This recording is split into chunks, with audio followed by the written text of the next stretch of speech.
RUTO was in Kigali with President Kagame 2 days ago when a reporter asked him the question of what's happening here. Then he went to length to try to explain an issue called handshake. They don't want. This handshake has been in the mouths of these people for a long time. Oh, what was me wanataka tu msumukati, nataka handshake and so on. Now I want you guys to know where this handshake came from. In 2008, the country was burning. The international community tried to intervene. Then chairman of African Union, President Kufuor of Ghana, came here, talked to us, and talked to Kibaki side. Then they proposed to bring in a mediator. The Prime Minister of UK then, Gordon Brown, also called us. In the end, the proposed Mr. Ramaphosa, who was rejected by the other side, that Ramaphosa was my friend. In the end, the name of Kofi Annan surfaced. As you see, most of those former President Kaunda was here, Mkapa was here, former President of Botswana was here, Desmond Tutu was here, and so on. Then, in the end, the name of Kofi Annan came up and was then accepted to mediate together with President Mkapa and Madame Graça Machel. Then they came, it was agreed that each side appoints four to represent it. We were represented here by Honorable James Orengo, Mr. Salim Davadi, Mr. William Ruto himself, and Stanley Cosby. The other side was represented by Martha here. The other one was the late Mutula Kilonzo. The other one was Wetangula and Samungeri. This is the team that met at Serena Hotel and negotiated until there is agreed only on one issue of whether the accord should be entrenched in the Constitution. This is when Kofi Annan came to me and to Kibaki and asked that we have a meeting. That meeting was chaired by Kofi Annan. President Kikwete was present and President Mkapa. We agreed on that issue. Once we agreed on that only issue, then we were ready now to sign the accord, which was signed and presented to Parliament. Now, William Ruto himself was involved in negotiating that accord. Now he says RAILA is the author of accord. Then, in 2017, we went to court, and Supreme Court nullified the elections and ordered a repeat.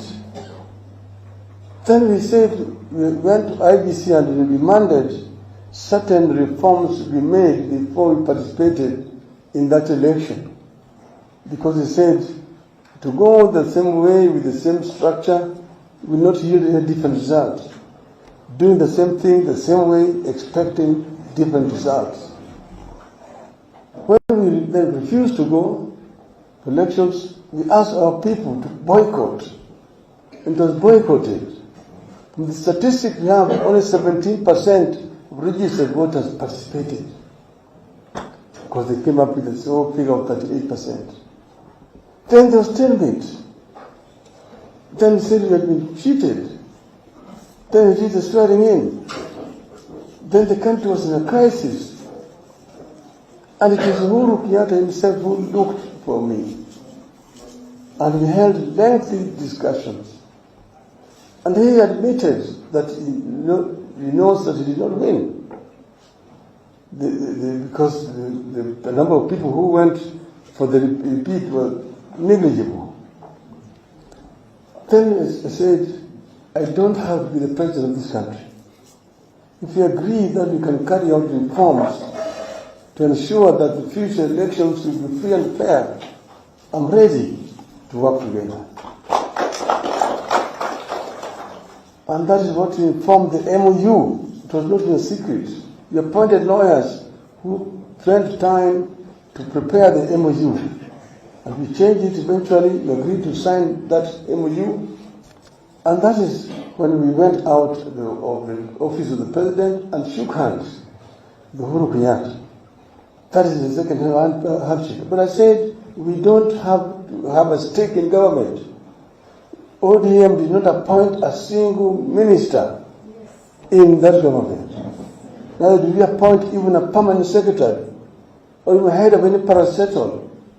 We did not. That government remained exactly that whatever it was, whether it was a coalition, but it was between UHURU's side and RUTO's side, right throughout. So this idea that handshake is what caused problems with that government is hogwash. We did not participate in that government. All ODM members here know that we did not participate in that government at all. We did not appoint anybody. People who were appointed there were all there. But because they are in the government, they want to take credit for all the good things that that government did and blame everything that went wrong in that government on UHURU Kenyatta. That is where we are today. Shame on them. So we ourselves, I mean, nobody should come and say that we all the time force people into cause trouble so that we need handshake. Justice Kriegler, who was appointed to come and lead a team to verify what happened in this country and how the elections were held. When he came to see me in my office, he told me, Mr. Odinga, I don't see my role here as trying to tell Kenyans who won that election. Any fool in this country knows who won this election. When he's saying, I won those elections. But then, now these people keep on saying that we lost elections and we wanted a handshake. Shame on them. We did not lose the elections of 2007. Neither did we lose the 2017 or even 2013. Because they said, oh, always losing and complaining. We did not lose any of those elections. So I don't want to go much further than that. I just want to make that clarification for everybody else that